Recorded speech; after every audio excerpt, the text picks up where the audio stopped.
Hello, good morning. Well, good morning for me. It's the morning and I'm recording this video because I'm not going to be able to stream this afternoon. So I thought I would just record this real quick. We're doing lesson 3.4 for geometry.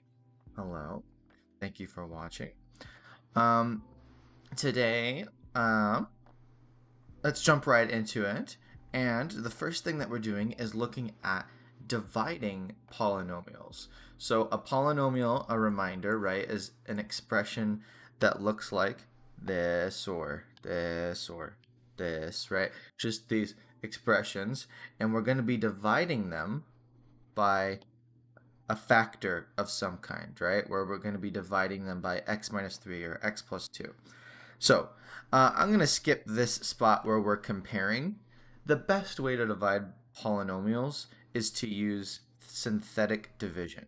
And that word synthetic might sound familiar because we've done synthetic substitution. The process is the exact same. Okay? So let's divide using synthetic division. See, I even made the mistake of calling it substitution. So the first thing that we do is we write the coefficients across the top, making sure to account for every term. This goes cubed, x squared, x, and then a constant. So we didn't skip anything, so we're good. So there's every coefficient. And then there's this little number that goes in the box, right? Well, what number goes in the box this time? You take a look at your factor.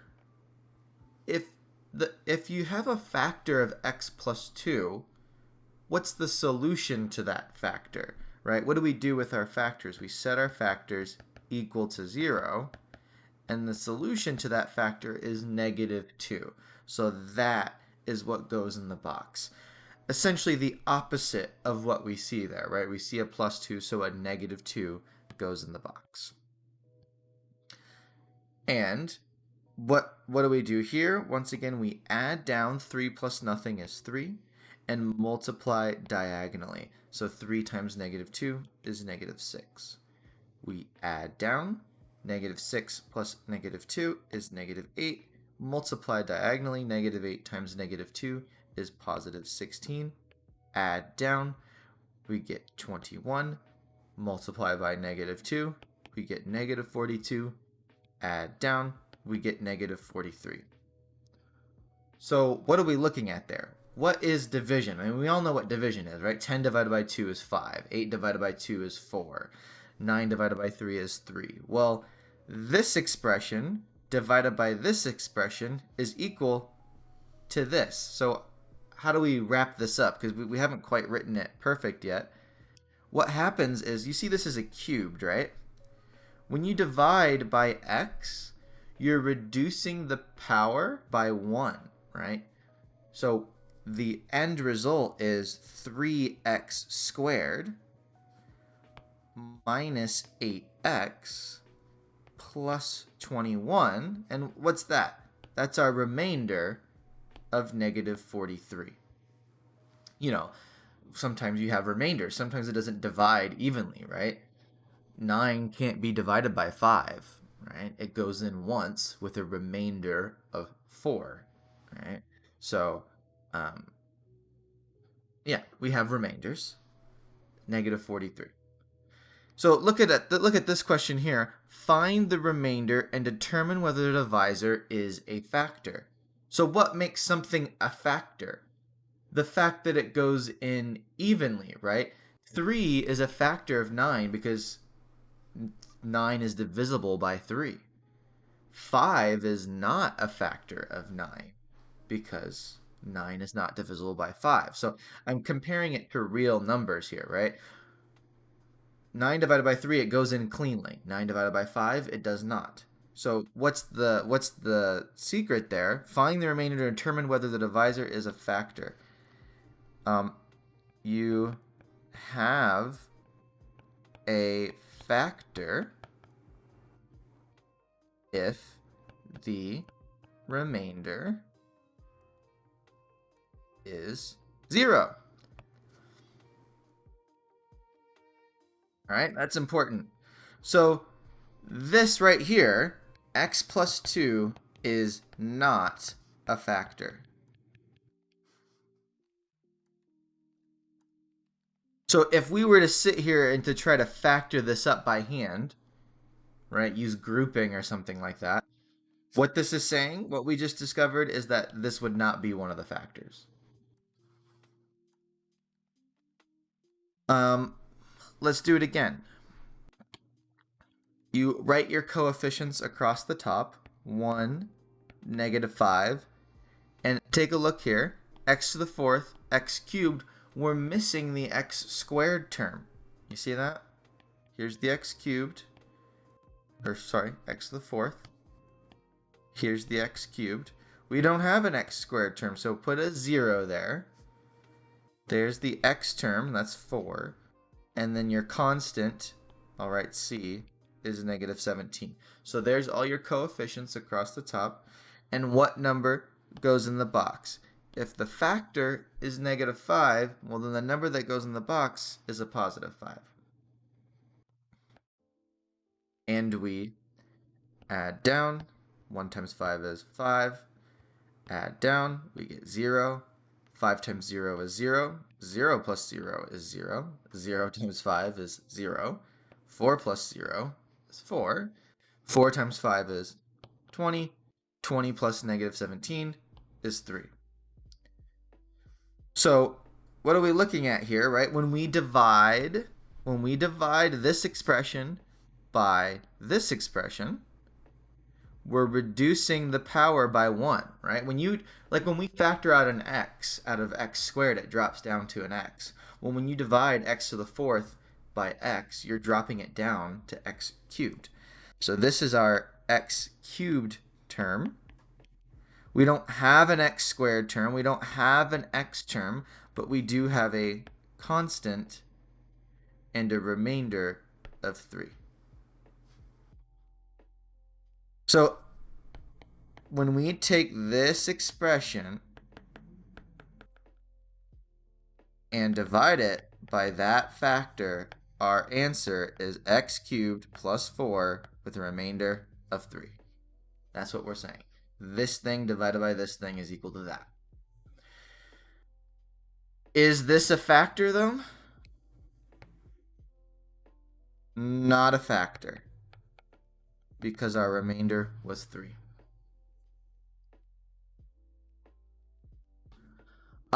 These dividing problems are homework problems 1 through 3 on the classwork. These are problems 1 through 3, just simply dividing.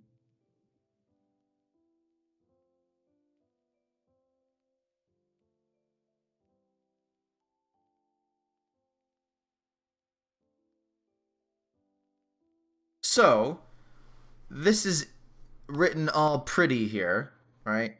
A polynomial f of x has a factor if and only if you get 0 as your remainder, right? So remember synthetic substitution? Remember synthetic substitution? If we were plugging -2 into our function, this would be our answer, -43. You remember? Go back to that previous video and watch me say, hey, there's our answer. The answer is -43. So dividing by -2, the remainder is what you would get if you plugged in -2. It's kind of funny. And to be honest, I don't know why that works exactly, but it does. I'm just going to be honest with you. I don't know why exactly, but I know that it does. So you can use synthetic substitution to figure out, okay, when I plug in -2, the answer is -43. But also, this right here is what I get if I were to divide by x plus 2. So that's what these two things are saying. It's saying if a polynomial f of x is divided by a factor, well then if you were to plug k, right, because what's the solution to this? You would add k over. So if we were to put k in the box, well, the remainder is your answer when you plug in k, right? And If you get 0, if you get a remainder of 0, like I said up here, well then what you've just discovered that it's a factor. And we like discovering factors. That's important to us, right? These things where they weren't factors, right? X plus 2 wasn't a factor and x minus 5 wasn't a factor. We're not as happy about that, right? I mean, we're glad we can do the math, but we like to find factors so that way we can find our solutions. So, given one zero of the polynomial function, find the other zeros. So this is just another. So what are zeros, right? It's where the graph crosses the x-axis, or in other words, it's wherever the function is equal to 0, right? We're essentially trying to solve this equation right here, okay? That's what the question's asking us. When it says find the zeros, it's essentially asking us to, where are these problems? I have these answers worked out, so I want to make sure I don't screw it up. Okay, so given 1, 0, the polynomial function, find the other zeros. It's essentially telling us solve this equation, and it's giving us one of the answers. It says given a 0, find all the other answers. Given one answer, find all the others. So last time we did grouping, and I want you to look at this and attempt to group. You'd be like, all right, let me find the GCF. X squared, and I'm left with 2x minus 1. And then you look at this and you're like, there isn't a GCF there at all. I'll pull out a -1 maybe, and I'll be left with 11x minus 6. They don't match. You see that? That sucks for us. They don't match. Grouping isn't gonna work, and that sucks. But that's why we're introducing this method here of synthetic division. So what we're gonna do is we're gonna synthetically divide. So 2, -3, -11, and 6. And then 3 goes in the box. Well, you might be asking, well, why doesn't -3 go in the box? Well, because the 0 is at 3. And that came from the factor x plus 3, right? They're essentially telling us that x minus 3 is a factor, right? The factor x minus 3 gives us a 0 of 3, right? So what are they saying here, right? It goes back to this right here. If this is a 0, if f of 3 equals 0, which is what they're telling us, if f of 3 equals 0, well then x minus 3 is the factor. You with me on that? They're telling us, yo, 3 is a 0. In other words, when you plug 3 into your function, you get 0. And if that's true, that means x minus 3 is the factor. So let's continue. Add down, multiply.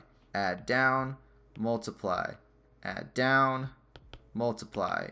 And we got 0. If you don't get 0 here, you did it wrong, right? You should be getting 0, right? That's the first time we got 0. Well, why did we get 0? Because that is a 0 of the function. When you plug 3 in, you get 0. So we know we did that right so far. So that means we're left with 2x squared minus 3x minus 2. So given 1, 0 of the polynomial function, find the others. Well, this right here is a simple quadratic equation, right? So there's a handful of methods that you could use to solve this, right? You could use my U method, you could use the quadratic formula, you could use any of those guys, right? Which one should I use? Maybe quadratic formula just for fun. So negative b plus or minus the square root of b squared minus 4ac all over 2a. So I end up with 3 plus or minus the square root of 9 minus 4 times 2 is 8 times negative 2, or negative 4 times 2 is negative 8 times negative 2 is positive 16. All over 4. 9 plus 16 is 25. So 3 plus or minus 5 all over 4. So 3 plus 5 is 8, divided by 4 is 2. And 3 minus 5 is negative 2, divided by 4 is negative a half. So we found the other two zeros.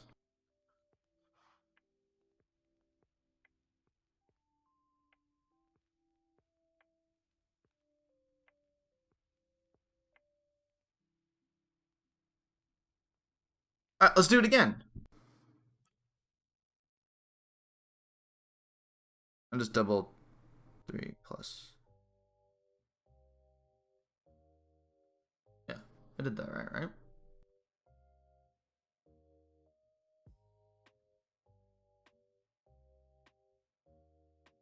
I got negative 2 the first time I did it. What did I do wrong? Negative. Oh, this was a plus 3x. That's what I did wrong. So this should have been negative 3 right there. Ah, you see that? You see that, guys? Okay, I'm glad I stuck around on this problem. So this was a plus, so I should have wrote plus 2x squared plus 3x minus 2. So this is a positive 3, which means a negative 3 stays negative, and negative 3 plus 5 is 2, and 2 divided by 4 is a half. Negative 3 minus 5 is negative 8, divided by 4 is negative 2. Okay, there we go. All right, let's do it again, and this time I won't make such a silly mistake. So they're telling us, hey, this is a 0. So when you do division, you should and you will get a 0. Add down, multiply diagonally, add down, multiply diagonally, add down.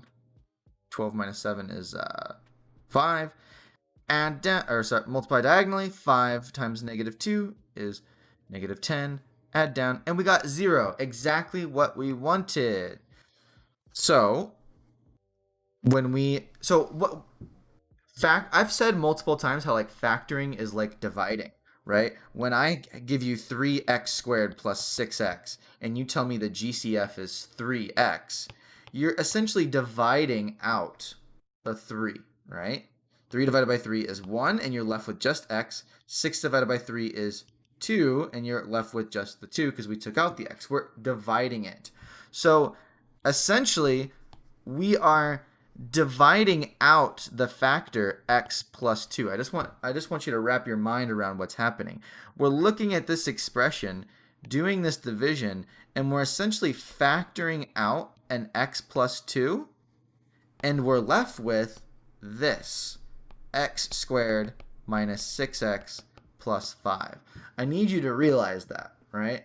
I need you to realize that when we do division, because this is just a weird way of doing division, and when we do division, we're essentially factoring out that factor of x plus 2, and this is what we're left with, right? And there's the remaining answers, right? The remaining answers are inside of that, x squared minus 6x plus 5. So maybe I'll use my u method this time. So negative b over 2, or sorry, b over 2, so negative 6 divided by 2 is negative 3, minus u, negative 3 plus u equals c, which is 5. So I get 9 minus u squared equals 5. I get 4 equals u squared, so u equals 2. So what are my two so the u method is a way of factoring, so my two factors are negative 3 minus 2, negative 3 plus 2. So I get minus 5 and negative 1. So my two factors are x minus 5 and x minus 1. So my two answers are 5 and 1. Those are my zeros, right? Remember, it's always the opposite of our factors. So we had a solution of negative 2 up here because there was a factor of x plus 2. We were left with this, and I just did some quick work to factor that up and got x minus 5, x minus 1. Well, the solutions to those two factors are positive 5 and positive 1. So there's my other zeros as it asks us to find. If you just want to use the quadratic formula, I'm not going to stop you. You know, to be honest, you could, once we factor that out, I mean, again, I still think that you should know how to do things by hand, but at the same time, I also want you to be able to check your answer. Look, I can, what did I just have? I was left with x squared minus 6x plus 5. Well, what are the zeros to that function? You could plug that in and just find those two, right? You could do that as well, 1 and 5, right? I would still do the synthetic division first, right? But then the thing that we're left with, you could plug in to Desmos. That's okay.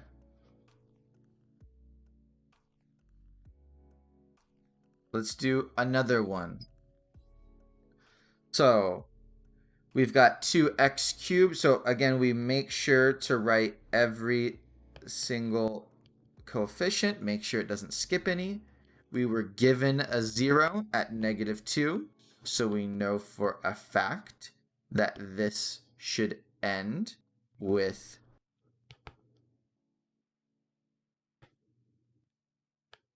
a 0. And I'm left with, all right, that's what I'm left with. And we need to factor this up somehow in order to get, what am I saying? In order to find our other two solutions. What should I do here? Just, I don't mind using the quadratic formula. So negative b plus or minus the square root of b squared. You don't have to use the quadratic formula. Minus 4a. I'm just choosing to use it just to do something different. Again, any of the methods that we've used for solving, go back to all of Unit 2, right? Like, please don't forget Unit 2. If you like the quadratic formula, use it. If you want to try to use Desmos right here, use it. If you want to try to complete the square, right, where you add b over 2, right, try it. If you like my U method, do that, right? I'm just keeping it fresh. 4 times 2, negative 4 times 2 is negative 8, times negative 1 is plus 8. So we get 9 there. That's nice. So 1 plus or minus 3 over 4. So my other two solutions, 1 plus 3 is 4. 4 divided by 4 is 1. And 1 minus 3 is negative 2. And negative 2 divided by 4 is negative 1/2. So there are my other two solutions.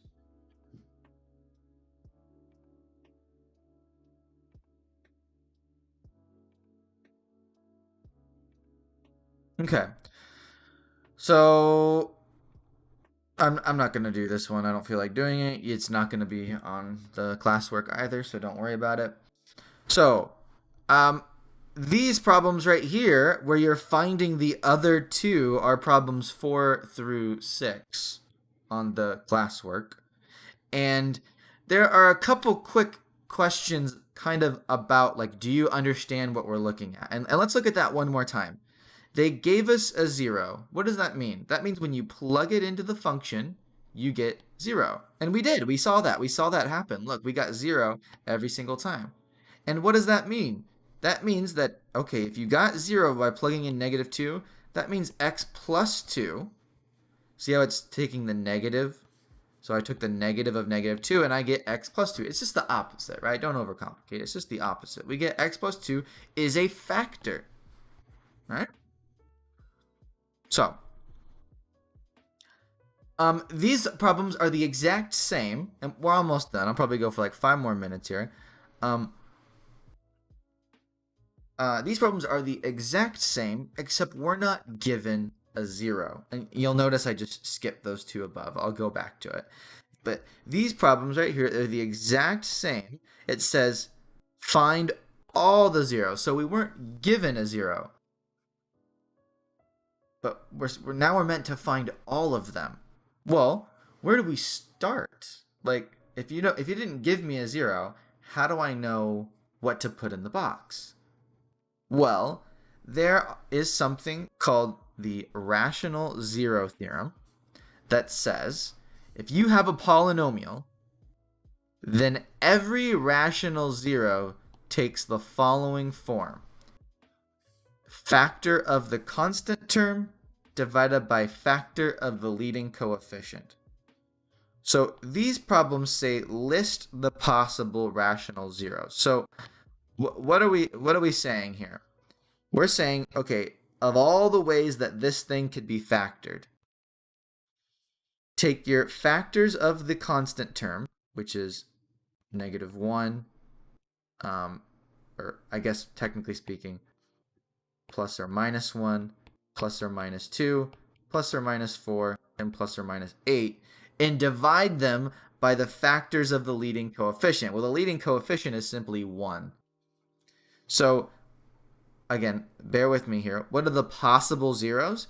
This might possibly be divisible by 1/1, right? Because the factors of the leading coefficient are just simply 1.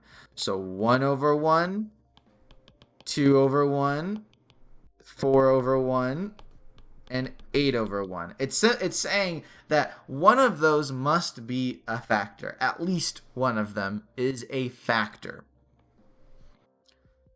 Okay, you might be like, what? Well, go back up here. This was a 0, right?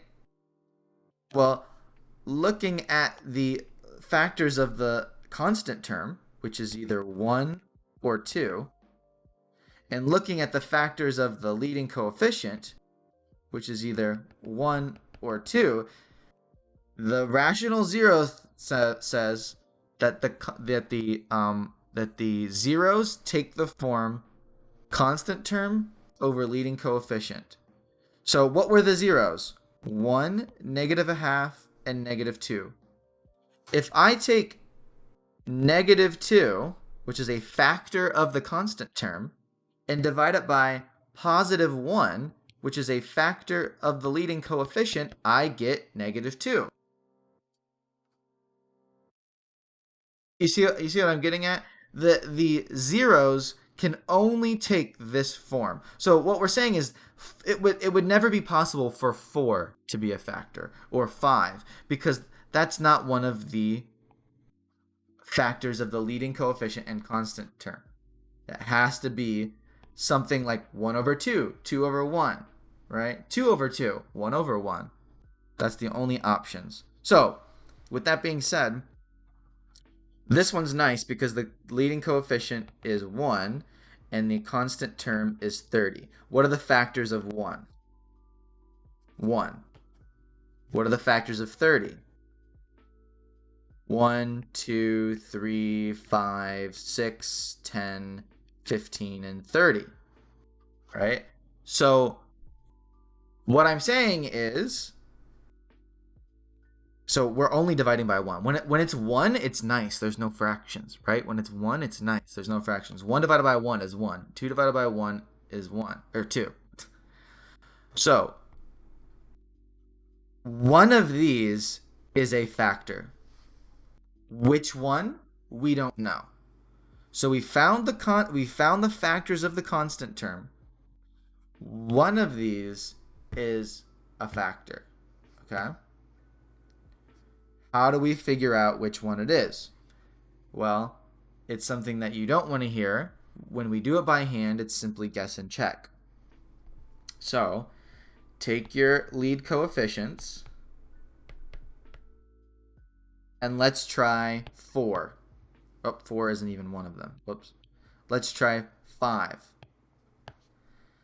So, I'm going to do it in this weird thing that disappears. So that way I don't have to erase it. So that's 1. 1 times 5 is 5. 5 minus 8 is negative 3. That's negative 15. I end up with negative 38. 5 times negative 38 is something really negative. I don't even know. But the fact is I'm not going to get 0.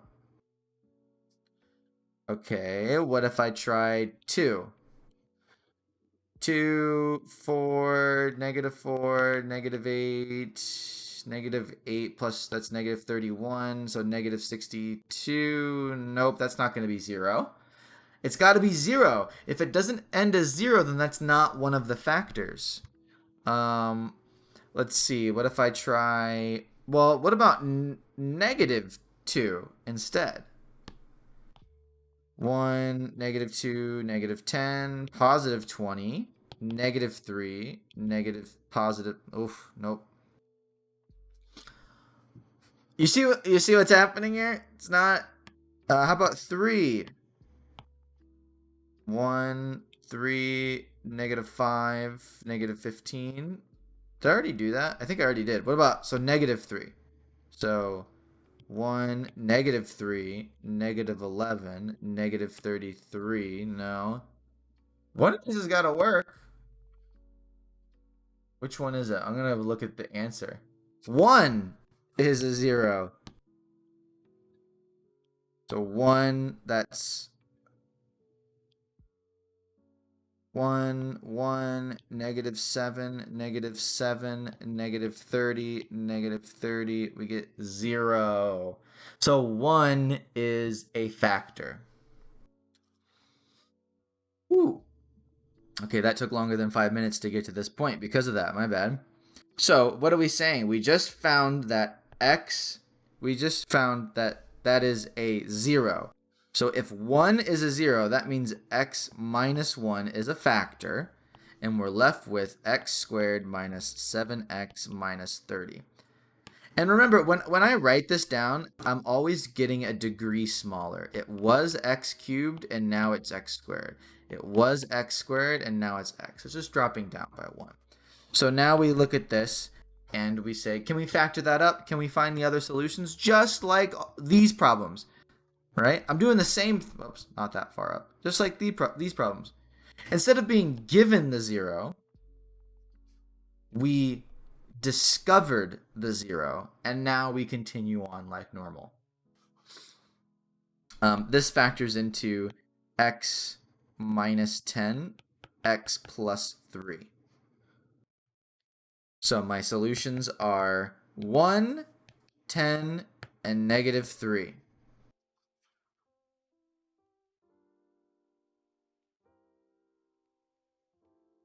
One more time. So the only thing that's different about these problems is that we must now discover the 0 as opposed to being told the 0. So let's look at that closely one more time. Our lead coefficient is 2. The factors of 2 are 1 and 2. Our constant term is 8. The factors of 8 are 1, 2, 4, and 8. So, what does that mean? That means our possible rational zeros, or whatever you want to call them, it could be any combination of 1 over 1, 1 over 1. It could be 2 over 1. It could be 4 over 1. It could be 8 over 1, right? What does it say to do? It says constant term over lead coefficient. So I just did 1 over 1, 2 over 1, 4 over 1, 8 over 1. Or it could be 2 over 1. Or, well, sorry, 2 over 2, which is the same thing as 1 over 1, so I'm not going to write it. 1 over 2. 4 over 2, well, that's the same thing as 2. And 8 over 2, well, that's the same thing as 4. So these are the possible rational zeros. Those are the possible zeros. And those are the ones that we have to plug in over here. So here's my coefficients across the top. Which one's going to work? You might take a lucky guess. Let's try 2. and we get, let me draw my line here. So 2 times, so that's 2, 4, -1, -2, -16. 2 times -16 is -32. It didn't work out. How about -2? 2 times -2 is -4, -9, -2 and -9 give me +18, which gives me 4. 4 times -2 is -8. Hey, we found one. -2 is a 0. Awesome. So there's our first factor, x plus 2, which gives us a solution of -2. And then we're left with 2x squared minus 9x plus 4. All right, and we need to factor that up in order to find our other two solutions. You could factor, you could use the quadratic formula. I've been on a roll with the quadratic formula. Let me use it again. -b plus or minus the square root of b squared. Well, that's just 81. I'm going to just write that down. Minus 4 times a times c all over 2a. So I end up with 9 plus or minus the square root of 81 minus 4 times 4 is 16 times 2 is 32. 81 minus 32 is 49 all over 4. So I end up with 9 plus or minus 7 over 4, which is 9 plus 7 over 4 is 16 over 4, which is 4. And would you look at that? That was also one of our possible zeros. And 9 minus 7 over 4, that's -2 over 4, which is -1/2, which was also one of our zeros. Because remember, these can be plus or minus. So our final three solutions are -2, the first one that we found, and then these last two, 4 and -1/2. And these problems are the last two on the classwork.